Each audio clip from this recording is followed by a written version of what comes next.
Welcome to the Invite Health podcast, where our degreed healthcare professionals are excited to offer you the most important health and wellness information you need to make informed choices about your health. You can learn more about the products discussed in each of these episodes and all that Invite Health has to offer at www.invitehealth.com/podcast. First-time customers can use promo code podcast at checkout for an additional 15% off your first purchase. Let's get started.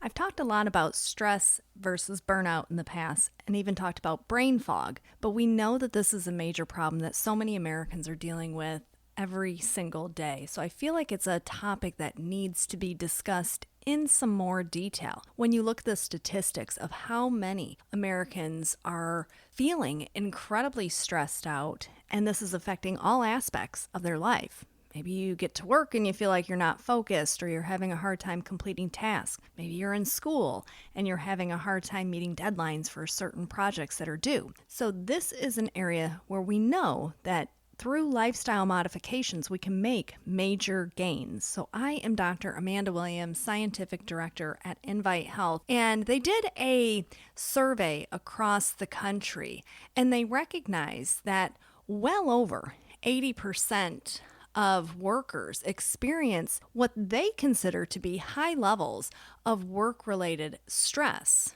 Well, this is a major issue.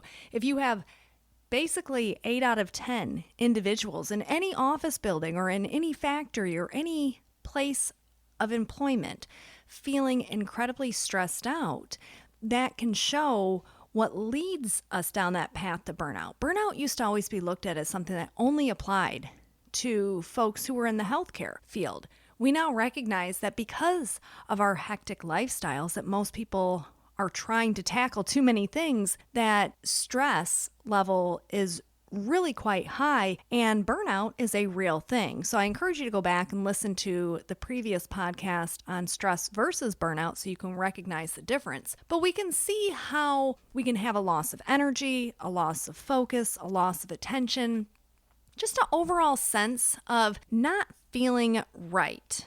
Feeling, as people always say, I feel stressed out. We know that there are many things that we can try to do to decompress ourselves, but not everybody's into meditation or yoga, but there are other techniques that you can turn to, and I encourage you to find a mindfulness technique that's going to appeal to you that you can start to apply on a regular basis when you feel those moments of stress, so that you can focus on your breathing perhaps, or take your mind to a different place, even if it's only for 2, 3, 4, 5 minutes. It can make an astronomical difference in so many aspects, not only of your mental well-being, but for your physical well-being as well. Because we can see the correlation between high levels of stress and cardiovascular disease and dysregulation of our blood sugar, for example. But in particular, when most people think about stress, they feel like they feel it in their brain. And I think that this is an important takeaway, is to recognize that our brain is very powerful in feeling that low energy or that lack of motivation. This is a clue to you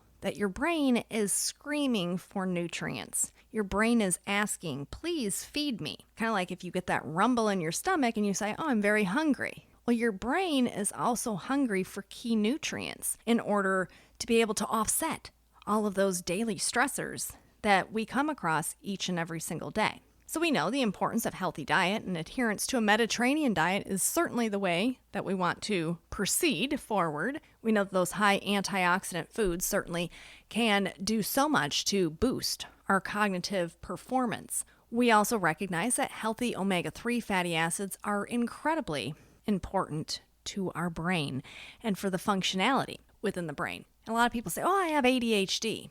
And we know that in childhood, we see higher percentages of young boys and girls who are diagnosed with ADHD, or attention deficit hyperactivity disorder. But this is quite common in adults as well. And when you have high percentages of Americans who have been clinically diagnosed as having ADHD, and then you have a whole nother group of folks who are self-diagnosed as having ADHD, we have to zero in on the real problem. We have to look at the diet. We have to look at our mechanisms that we use in order to decompress our stress. I often say that Americans stay in that lane of sympathetic overdrive and have a difficult time pumping that brake with the parasympathetic nervous system. Now, you see other places around the world where they do a much better job. They take longer vacations. They take breaks during the middle of the day, and they sit down and they enjoy a meal. They're not trying to power through their lunch like most Americans, if you even have the time to eat your lunch. And when Americans do choose the foods, they're getting something that's quick, grab and go, ultra processed. And we wonder why our brain, when we return from lunch, has a very difficult time focusing, and why we start to feel sleepy, because we're not nourishing our system in the appropriate way. But we know that there are many things that we can do each and every single day to add to our supplementation routine that can zero in on supporting healthy cognition and allowing us to have better focus and attention. So I'm going to zero in just on a couple of things today. Phosphatidylserine, folks. Phosphatidylserine is a very important phospholipid. This is a key fat that helps to support our brain and the way that the brain is reacting and responding each and every single day, even with the release of key neurotransmitters, including acetylcholine. We have seen now how the use of phosphatidylserine supplementation has been shown to be highly effective in both pediatric and adult cases of attention deficit hyperactivity disorder. In the Journal of Alternative and Complementary Medicine, they looked at a meta-analysis of multiple clinical trials zeroing in on the utilization of phosphatidylserine supplementation and the overall symptoms that people experience with ADHD. And they found through this meta-analysis of these different randomized clinical trials that phosphatidylserine was effective in reducing symptoms of inattention, especially in children. We have seen clearly the studies done in college students and how this can really help with that stress leading into exams, so big midterm exams or their final exams. And when they started to supplement with phosphatidylserine, it helped to bring that stress level down. Well, we know it's doing this in a couple of different ways. One is it's very great for our HPA axis, so the hypothalamus pituitary adrenal axis. The other is it is working as this membrane fat to protect our brain cells from dings and dents, as I always like to describe them. But the more stress we have, the more prone our brain cells are to having dings and dents. So there was a study that was done in the Journal of International Sports Nutrition where they wanted to see if they could replicate the use of phosphatidylserine in the setting of stress when it came to exercise and performance. So they were looking at cognitive function before and after acute exercise. They found that when giving college-aged individuals phosphatidylserine, giving them this for 2 weeks, and then having them do an acute physical activity, so exercising, and then they assessed their plasma cortisol levels, they were looking at testosterone levels, and they could see a significant improvement in their cognitive function, both pre and post-workout, just through taking phosphatidylserine for 2 weeks. So that's pretty impressive. So if you are going to work every day and you feel like you're exercising your mind and you're never getting anywhere, maybe phosphatidylserine is the nutrient you should be turning to. We've been able to see how beneficial phosphatidylserine is in conditions such as depression as well as anxiety. And we know in the setting of ADHD, oftentimes we have these comorbid conditions where individuals do feel a lot of anxiety about trying to meet deadlines or trying to finish a task at work. And so the two often go hand in hand. So through the action of phosphatidylserine, we can help to create more of this balance throughout the system. So phosphatidylserine is one thing. Another formulation is Cerebral Care. And the Cerebral Care formula contains inositol. Inositol is very important when it comes to cell-to-cell communication in the brain. So now if your brain is kind of on a hyperactive course and it's just kind of firing away and it doesn't know when to stop, that's a problem, because the likelihood that the brain cells have the ability to communicate with each other at that point in time is not real high. They're just firing away. So we need them to be able to pause and communicate effectively and say, oh, hey, this is the task we are trying to do.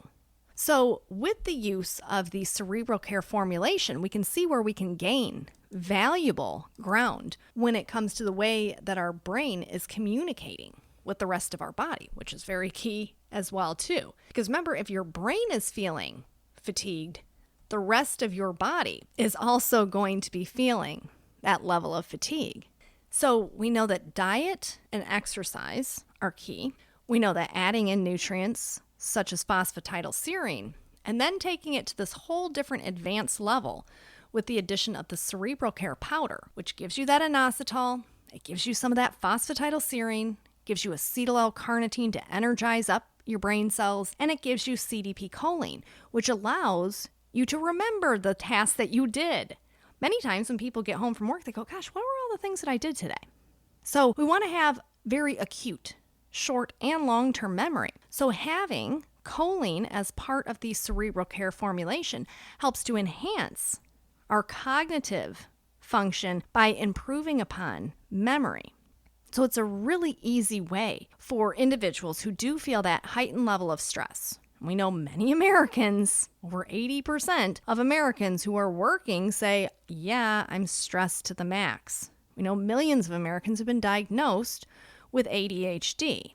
So if we want to be effective, we want to have energy, we want to be task-oriented, we have to zero in on feeding the brain. And this is a really good 1-2 combination of the cerebral care with that phosphatidylserine. Of course, you want to partner this up with a good regular exercise routine, with finding a mindfulness technique that is geared towards you, and also adherence to a Mediterranean diet. So those are my tips for all of you Americans who are out there and feeling slightly stressed out and not focused when it comes to your day-to-day work, when it comes to whatever you're trying to accomplish. That should get you to where you want to be. And I want to thank you so much for tuning in to the Invite Health podcast. You can find all of our episodes for free wherever you listen to podcasts, or by visiting invitehealth.com/podcast. Do make sure that you subscribe and you leave us a review. You can follow us on Facebook, Twitter, and Instagram, and we will see you next time for another episode of the Invite Health podcast.